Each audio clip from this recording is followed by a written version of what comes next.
Good morning students. आज जो हम बात करने जा रहे हैं वो बात करेंगे हम लोग कूलॉम्स लॉ की।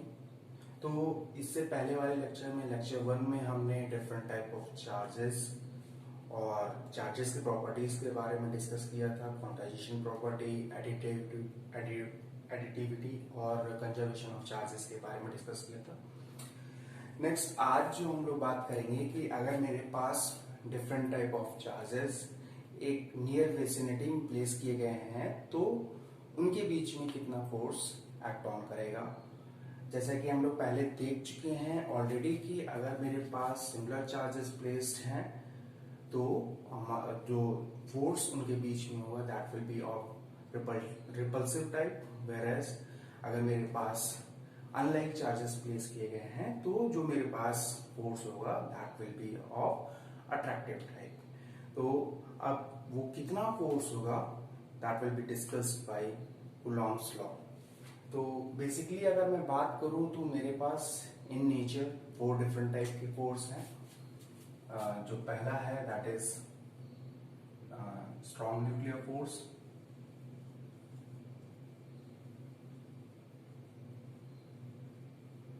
जो दूसरा टाइप होता है that is of weak nuclear force.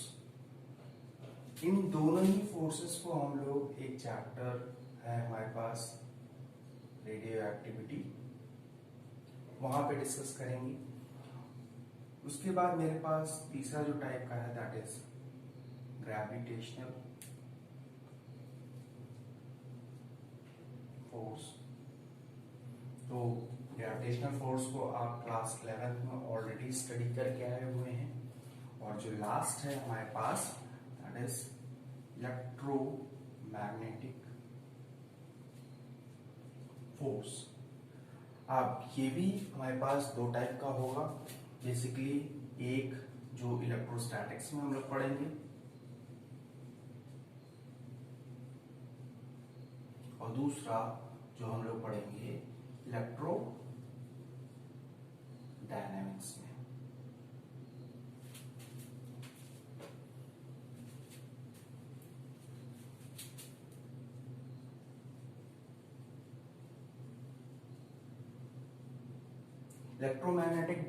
Electrostatics में जैसे हमने बात की स्टेशनरी चार्जेस हैं, तो यहां पे जो भी फोर्स एक्ट ऑन कर रहा है that will be given by Coulomb's law. वहीं पे इलेक्ट्रोडायनेमिक्स में बेसिकली हम मूविंग चार्जेस की बात करते हैं।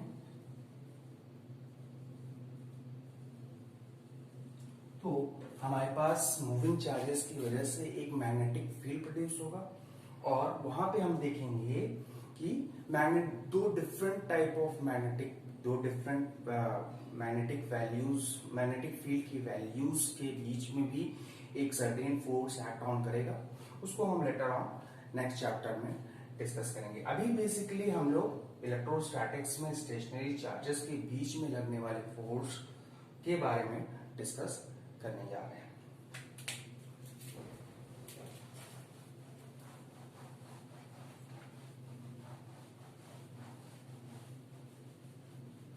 तो सबसे पहले हम लोग बात कर लेते हैं, अभी आप जैसा कि जानते हैं ग्रेविटेशनल लॉ की।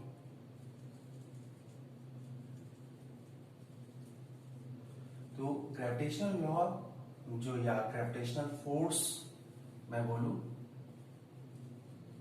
तो that will be given by if F is the gravitational force and it will be given by G, the gravitational constant, into m1 m2 upon r square। तो अगर मेरे पास 2 मास हैं, basically this is mass m1, this is mass m2 and the distance between their centers is r।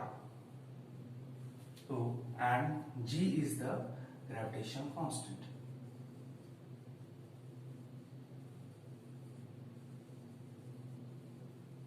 तो यहां पे जो force gravitational force है that is proportional to the product of masses m1 into m2 and inversely proportional to the distance between then similarly मेरे पास Coulomb's law क्या बोलता है?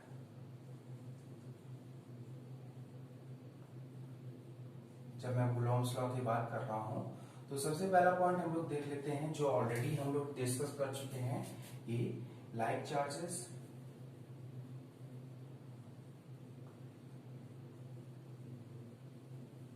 Ripple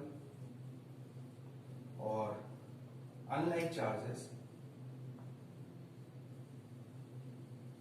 attract.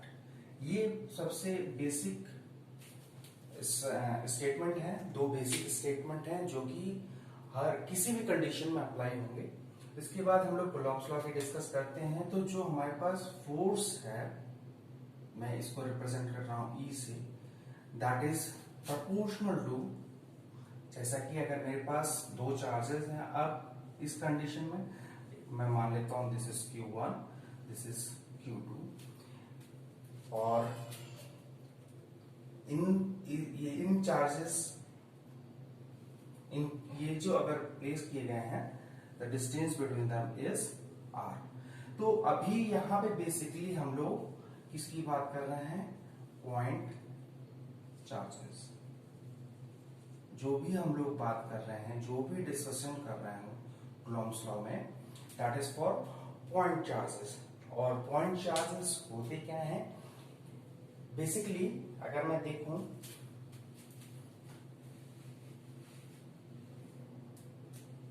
There is no particular definition of point charge. अगर मैं देखूं कि मेरे पास एक फुटबॉल है और मैं उसको एक बहुत ही लार्ज डिस्टेंस से देख रहा हूं, तो that will act as a point charge.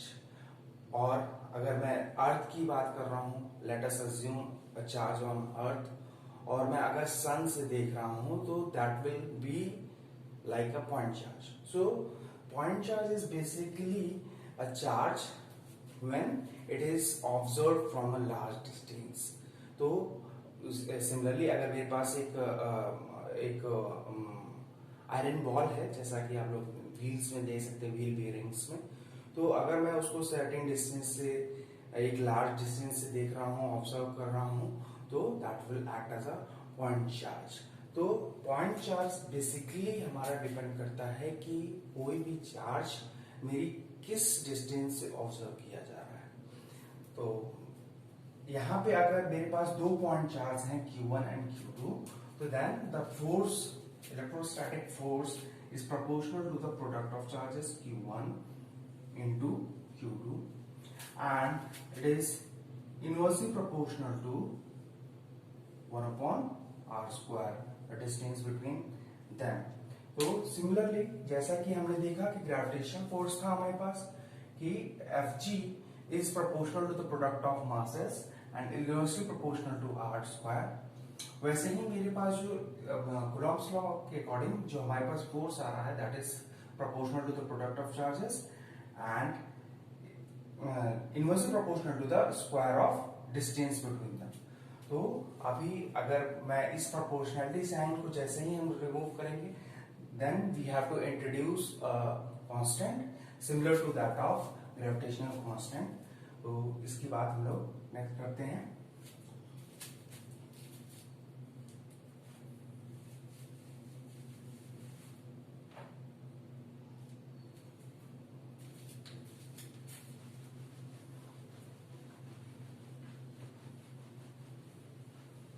तो यहाँ पे मेरे पास अब अगर मैं इसको लिखूं, इन दोनों प्रॉपर्टीज को, इक्वेशंस को मैं मर्ज कर दूं, तो मेरे पास जो आएगा Fe is equals to K is the constant, Q1 Q2 upon r square।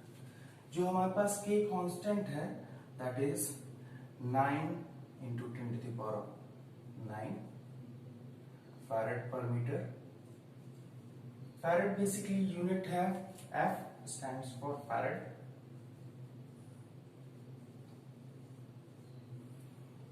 ये बेसिकली कैपेसिटेंस की यूनिट है। तो इसको आगे अभी हम लोग आगे डिस्कस करेंगे कैपेसिटेंस को, या फिर इसी यूनिट को मैं क्या लिख सकता हूँ, जो हमारा कांस्टेंट होगा के, उसी को मैं लिख सकता हूँ, ये नोट कर लीजिए, 9 into 10 to the power of 9, it can be written as, k can be written as 9 into 10 to the power of 9 newton metre square पर कूलम स्क्वायर। तो ये आ जाएगा मेरे पास कांस्टेंट की वैल्यू, तो न्यूटन मीटर स्क्वायर पर कूलम स्क्वायर।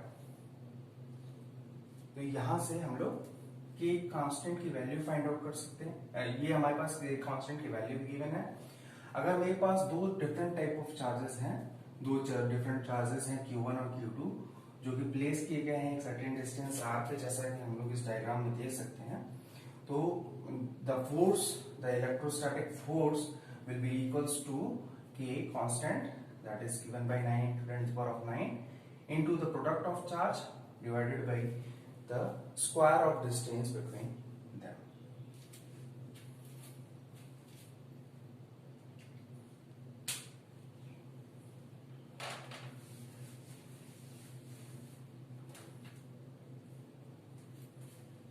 तो आगे बढ़ते हैं हम लोग।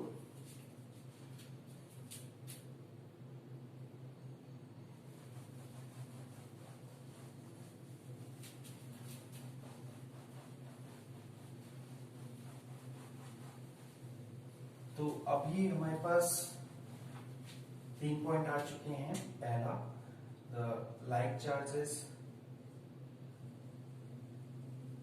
Ripple each other.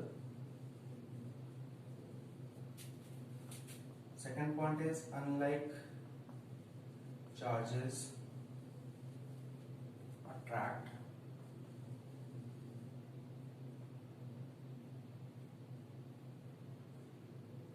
each other. जो हमारे पास फोर्स है Fe, that is equals to K Q1 Q2 upon R square. जो हमारे पास K है, that is equals to 9 into 10 to the power of 9 farad per meter, और इसी को हम लिख रहे हैं 9 into 10 to the power of 9 newton metre square पर कूलम स्क्वायर। चौथा जो है हम लोगों को देखना है कि जो हमारे पास फोर्स है वो कहाँ लगेगा। तो it will always act along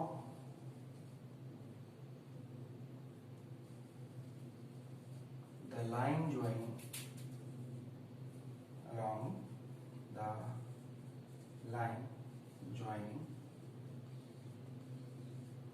the two charges,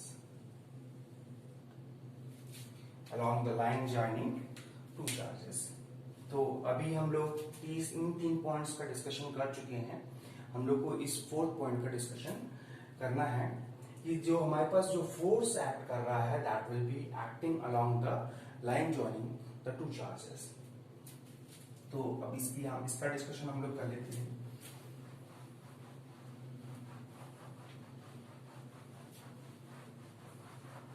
अगर मेरे पास दो चार्ज हैं, this is Q1, this is Q2, तो अगर ये प्लेस्ड हैं at a distance of R, the distance between Q1 and Q2 is R, तो यहाँ पे हो क्या रहा है कि मेरे पास जो Q2 है, that will apply a certain force on Q1 and Q1 will apply certain force on Q2. Let us assume कि ये मेरे पास दोनों जो चार्जेस हैं that is of positive type। तो मेरे पास फोर्स कैसा होगा, सबसे पहली बात, अगर दोनों के पास पॉजिटिव चार्ज हैं, that means they will repel each other, they will repel each other। तो क्या Q1 जो फोर्स है उसके ऊपर Q2 के ऊपर फोर्स लगा के उसको उस डायरेक्शन में मूव करना चाहेगा, वहीं पे मेरे पास Q2 जो फोर्स लगाएगा वो Q1 के ऊपर फोर्स लगाएगा और वो इस डायरेक्शन में मूव करना चाहेगा। तो मेरे पास जो Q1 चार्ज है, that will put up certain force on Q2 and it will try to move it towards my right, whereas Q2 जो फोर्स लगा रहा है Q1 के ऊपर, it will apply certain force and it will try to move it towards my left. तो force का value तो हम लोग निकाल चुके हैं, Q1 Q2 upon are square, but अभी हमको डायरेक्शन की बात करनी है। तो जैसा कि हमने फोर्थ पॉइंट देखा कि it will always going to act along the line joining the two charges. तो ये मेरे पास अगर इसका सेंटर है A B, that is the line joining the two charges, तो जो फोर्स होगा on Q2 will be acting along this direction. तो दिस इज फोर्स ऑन 2/1, तो F21 is basically on 2/1।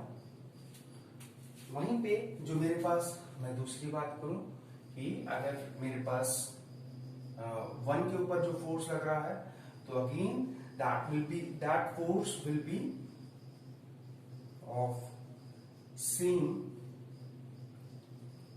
Magnitude जो हमने यहां कैलकुलेट किया था, यानी कि हमारे पास Q2 जो है वो Q1 के ऊपर जो फोर्स लगाएगा that will be also equals to Fe, and जो Q1 जो फोर्स लगाएगा Q2 पे that will also be equals to Fe।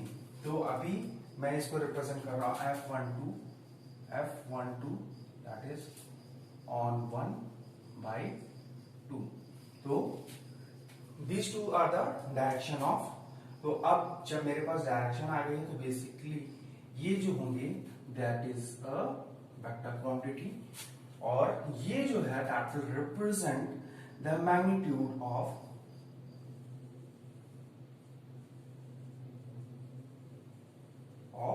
Force. तो बेसिकली जो मेरे पास देखिए यहां पे जो डायरेक्शन ऑफ F21 है that will be opposite to that of F12। तो मेरे पास जो F12 वेक्टर होगा that will be minus of F21 vector, और यहाँ पे मैं क्या लिख सकता हूँ, F12 का जो मैग्नीट्यूड होगा that will be equals to F21 vector and that is equals to Fe। तो मेरे पास यहाँ पे दो डिफरेंट टाइप के फोर्स आ रहे हैं। Force on 1/2 is opposite to that of force on 2/1, but the magnitude of force F12 is equals to F21, or that will be given by the Coulomb's law, जिसको हम लोग already discuss कर चुके हैं। तो बेसिकली अब यहाँ पे मैं देख रहा हूं कि मेरे पास दोनों ही वेक्टर क्वांटिटी हैं, तो मेरे पास जो भी फोर्स आ रहा है, अभी जो मैग्नीट्यूड मैंने कैलकुलेट किया है that will also be given in vector form. तो नेक्स्ट हमने यहाँ पे तो बेसिकली केवल मैग्नीट्यूड की बात की थी। नेक्स्ट जो हम लोग बात करेंगे that is Coulomb's law in vector